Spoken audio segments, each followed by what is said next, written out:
Oftentimes, this question is always thrown at me.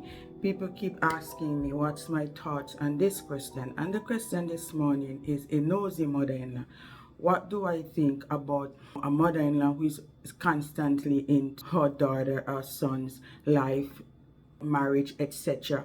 Always want to be involved in what's going on in their home, and sometimes that mother-in-law don't even like the choice of her daughter or sons. So my intake on this is that is how we allow people into our space and the things we say to people. Sometimes we ourselves put ourselves in position where we allow these things to happen to us. And the reason I say this, sometimes we have a little issue at home and we tend to call the mother-in-law or the father-in-law, and we start to spill our guts to them, knowing that they on the other end is the parents of the person you are complaining about.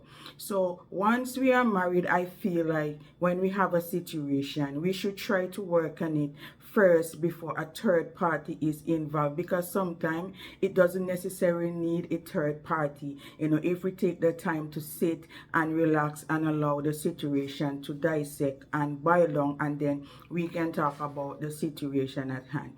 I feel like sometimes when in-laws are involved, it's because we, who are in the situation, give them that upper hand or that authority to be a part of our life. Because if we try to limit what we say to them and what we get them indulged into, it won't reach this far.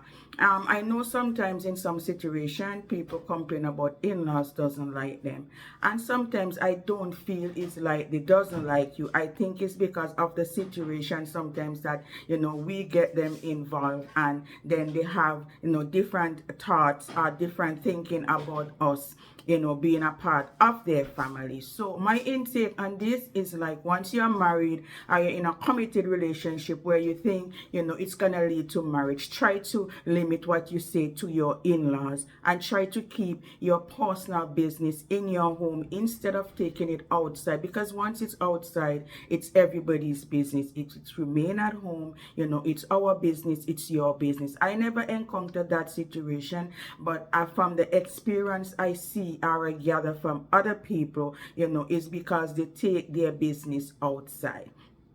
Try to limit that and try to work on your marriage before you take it outside. You can pray, you can go to God and talk to God and pray. You can seek counseling, from people who are in professional position that don't even know you, and seek advice because they are trained in that particular aspect. Sometimes we go to in-laws, our family, and even friends, and the things that they tell us, it doesn't make the situation better, it make it even worse. So this morning I'm advising you, if you're married or a committed relationship, try not to get a third party involved in your marriage or in your home, that they will end up not liking you at the end because you keep taking your laundry or your dirty laundry to them, and when they air it out, we get offended. So sometimes it's not necessarily mean that in-laws doesn't like us, it's just that the things that we get them involved and they have their thoughts on what we say to them.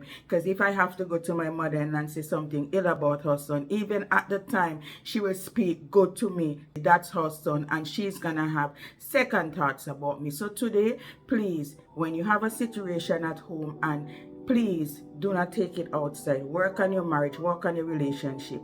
Try to avoid third party, because sometimes we set up ourselves, for destruction. Have yourself a blessed day, and always remember to put God first in everything that we do.